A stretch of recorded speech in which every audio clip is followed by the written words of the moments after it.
آپ سے یہ اہل کتاب درخواست کرتے ہیں کہ آپ ان کے پاس کوئی آسمانی کتاب لائیں۔ حضرت موسیٰ علیہ السلام سے تو انہوں نے اس سے بہت بڑی درخواست کی تھی کہ ہمیں کھلم کھلا اللہ تعالیٰ کو دکھا دے، بس ان کے اس ظلم کے باعث ان پر کڑاکے کی بجلی آ پڑی۔ پھر باوجود کہ ان کے پاس بہت دلیلیں پہنچ چکی تھیں، انہوں نے بچھڑے کو اپنا معبود بنا لیا، لیکن ہم نے یہ بھی معاف فرما دیا، اور ہم نے موسیٰ کو کھلا، غلبہ اور صریح دلیل عنایت فرمائی۔ کہ یہودیوں نے نبی صلی اللہ علیہ وسلم سے پوچھا کہ بھئی آپ سیدھا سیدھا ایسا کیوں نہیں کر لیتے کہ جبریل آ رہے ہیں کتاب لے کر تو ہمارے سامنے آسمان سے کتاب اتر دے، آپ دکھا دیں۔ جیسے موسیٰ علیہ السلام کوہ طور پہ گئے تھے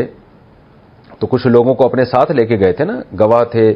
پہلے تفصیل سے سورہ بقرہ میں یہ آ چکا ہے، تو تورات اترتے ہوئے دیکھ لی تھی انہوں نے اپنی آنکھوں سے، تو اسی طرح آپ قرآن اترتا ہوا دکھا دیں۔ تو یہی اس آیت میں تذکرہ ہے، یسألک اہل الکتاب، اہل کتاب آپ سے سوال پوچھتے ہیں، ان تنزل علیہم کتابا من السماء، کہ آپ ان پر نازل کریں آسمان سے کتاب، یعنی ابھی نازل کر کے دکھائیں۔ تو نبی ایسی باتوں سے غمزدہ ہوتے تھے، بہت زیادہ آپ کو تکلیف ہوتی تھی۔ اس کا تحقیقی جواب تو آگے آ رہا ہے اگلے رکوع میں، کہ موسیٰ علیہ السلام کے علاوہ بھی جو پیغمبر ہیں ان پر آسمان سے تو ایسے کتاب نہیں اتری، سب پر جبریل ہی وہی لے کر آتے رہے ہیں، اور ان پیغمبروں پر تو تمہارا بھی ایمان ہے، آدم علیہ السلام، نوح علیہ السلام، ابراہیم علیہ السلام، ان سب پر کوئی بھی کسی نے بھی آسمان سے کتاب دکھائی تھوڑی تھی کہ یہ اتر رہی ہے۔ تو ان پر تم ایمان اگر رکھتے ہو تو محمد صلی اللہ علیہ وسلم سے ہی مطالبہ کیوں کر رہے ہو؟ تو یہ اصل جواب تو آگے آ رہا ہے، ابھی الزامی جواب ہے۔ الزامی کہتے ہیں کہ مدعی کی دلیل کو اسی کی طرف پھیر دینا، بلکہ یہاں الزامی نہیں بلکہ رسول اللہ صلی اللہ علیہ وسلم کو تسلی دی جا رہی ہے کہ تحقیقی جواب تو ہم بعد میں دیں گے، لیکن اے نبی آپ ان بیہودہ سوالات سے آپ غمزدہ نہ ہوں، کیونکہ انسان سے جب سوال پوچھا جائے نا اور ظاہر ہے وہ نہ کر پا رہا ہو، کیونکہ آپ اگر یہ کام کرتے تو اللہ کرتا نا، اصل میں تو اللہ تو نہیں تیار اس کے لیے، وہ اس طرح کے مطالبات پورے نہیں کرتا، تو نبی کو بہت ایذا پہنچتی ایسے بیہودہ مطالبات سے کہ بھئی میرے پاس تو کوئی جواب معاذ اللہ، یعنی ظاہری طور پر تو کوئی جواب ہی نہیں بن رہا، تو پھر یہ تو ایمان لے کے ہی نہیں آئیں گے پھر تو، اور میرے تو مشن کی تکمیل نہیں ہو سکے گی۔ تو اللہ نے آپ صلی اللہ علیہ وسلم کو تسلی دی کہ اہل کتاب آپ سے کہتے ہیں کہ بھئی آسمان سے کتاب نازل کریں، تو فقد سألوا موسیٰ اکبر من ذلک، انہوں نے اپنے پیغمبر سے اس سے زیادہ بیہودہ سوالات کیے، جن کو یہ پیغمبر مانتے ہیں ان سے اس سے بھی زیادہ عجیب عجیب سوالات کیے ہیں۔ تو یہ قوم ہی اس ٹائپ کی ہے، تو جو قوم ہی ٹیڑھی ہو، جس قوم کی طبیعت میں مزاج میں گمراہی ہو، تو ان سے آپ کیوں امیدیں لگا کے بیٹھے ہوئے کہ یہ سارے اسلام قبول کر لیں اور یہ آپ سے صحیح صحیح مطالبے کریں؟ جیسے یہ تسلی ایسے بنتی ہے نا، جیسے ہم کسی کو سمجھا رہے ہوں اور وہ سمجھ ہی نہ پا رہا ہو، تو کوئی آ کے ہم کو بتائے بھائی یہ تو قوم، یہ جو ہے نا یہ فالٹ ان کا نیچرل ہے، یہ فطرتاً ہے، آپ کی دعوت میں آپ کے سمجھانے میں کوئی کمی نہیں ہے، یہ ان کو چھوڑ دیں اپنے حال پہ۔ تو اسی طرح اللہ اپنے حبیب صلی اللہ علیہ وسلم کو تسلی دیتے ہیں،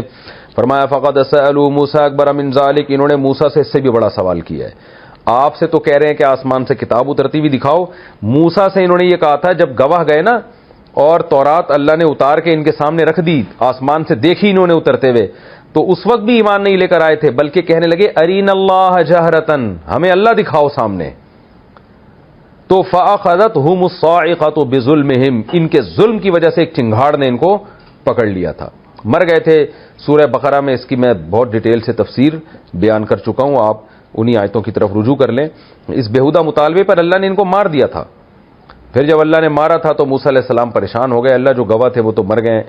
تو پھر اللہ نے ان کو دوبارہ زندہ کیا۔ تو جو اس طرح کے بیہودہ سوالات اپنے پیغمبروں سے پوچھتے رہے ہیں، جن کے اتنے معجزے انہوں نے اپنی آنکھوں سے دیکھ لیے، تو آپ ان سے کیا توقع رکھتے ہیں؟ آگے اللہ فرماتے ہیں ثم اتخذوا العجل من بعد ما جاءتهم البینات، ان کے پاس واضح دلائل آ چکے تھے، اس کے باوجود انہوں نے بچھڑے کی عبادت کی ہے۔ حضرت موسیٰ جب کوہ طور پہ گئے تو رات لینے کے لیے، تو پیچھے لوگ بچھڑے کی عبادت میں لگ گئے، تو اتنے عرصے سے وہی آ رہی ہے، فرعون کو غرق کر چکا تھا اللہ تعالیٰ، حضرت موسیٰ کے معجزے دیکھ رہے تھے، اور تھوڑا صبر نہ ہوا، ادھر موسیٰ علیہ السلام گئے اور بچھڑے کو صرف اس بیس پر کہ اس کے منہ سے آواز آ رہی ہے. تو یہ چھمبے کی بات ہے جی, ایک سونے کا بچڑا ہے اور اس کے منہ سے آواز آ رہی ہے, تو ایک شعبدہ دیکھ لیا, بس اسی کی بیس پر اس کو بھگوان بنا لیا, معبود بنا لیا انہوں نے. تو کیسے ایسے لوگ ہیں یہ. فعفونا عن ذلک, اور ہم نے ان پر کتنی رحمتیں کی, ان سب جرموں کے باوجود ہم نے ان کو معاف کیا. وآتینا موسیٰ سلطانا مبینا, اور ہم نے موسیٰ کو ایک رعب دیا, جلال دیا واضح.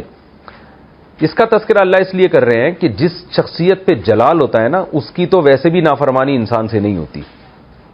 بعض لوگوں کی پرسنالٹی ایسی ہوتی ہے کہ وہ غلط بات بھی کریں تو آپ کو صحیح لگ رہی ہوتی ہے, اور ان کی پرسنالٹی ایسی ہوتی ہے کہ وہ جو آرڈر دیں تو آپ ان کی پرسنالٹی کی وجہ سے متاثر ہوتے ہیں. تو اللہ نے موسیٰ علیہ السلام کو ایک جلال والی طبیعت دی, رعب والی طبیعت دی.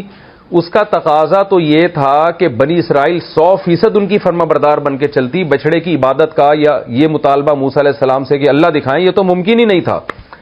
یعنی جلال کا بھی ایک اثر ہوتا ہے نا. تو اللہ فرماتے ہیں ہم نے موسیٰ کو واضح جلال دیا تھا, واضح رعب دیا تھا, اس کے باوجود بھی اس قوم نے ہٹ دھرمی دکھائی ہے. تو آپ خود سوچیں کہ یہ آپ کو کہاں سے فالو کرے گی اور آپ پر کیسے ایمان لائے گی. اور آپ ان کے بیہودہ اعتراضات سے گھبرائیں مت, اس سے زیادہ یہ بیہودہ اعتراضات موسیٰ علیہ السلام سے کر چکے ہیں.